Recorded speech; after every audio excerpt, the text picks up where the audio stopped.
Hello friends, आज मैं बनैबी लाउ सन्तुला से लाउ को पतला पतला कर काटी नहीं जाइए। 2 मुठा मसूर डाली धोईक नहीं जाइए। प्रेसर कुकर में डाली आउ लाउ को दे देइछि। तापर देइछि 2 चम्मच लूण, 1 चम्मच हलदी गुंड। प्रेसर कुकर को बंद करी बसई देइछि गैस रे 2टा सीटी मारिबा जाए। आउ एपटे 7-8 टी रसुण को मु भलसे छेचिकी नहीं जाइछि।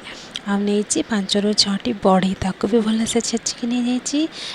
तापरे लाउ आमर सिझी जाइछि। गैस लगे कड़ाई बसई देइछि। ताते दे देइछि अल्प तेल। तेल गरम होला पर देइछि 2टी शुखला लंका, 1 चम्मच फुटण आउ छेची रखिथिबा रसुण को दे देइछि। तापर सिझी रखिथिबा लाउ को दे देइछि। आउ तापर दे देइछि छेची रखिथिबा बड़ी को। सन्तुला रे पानी टिके अधिक थिला सेते ताको आउ किछि समय फुटै देइछि जेमति सेटा टिके बळिया हेसिबो। तापर सन्तुला हमर बनिके रेडी। मु ताको यूटी सहित खाई देइछि। Thank you, bye bye. देखा नेक्स्ट वीडियो रे।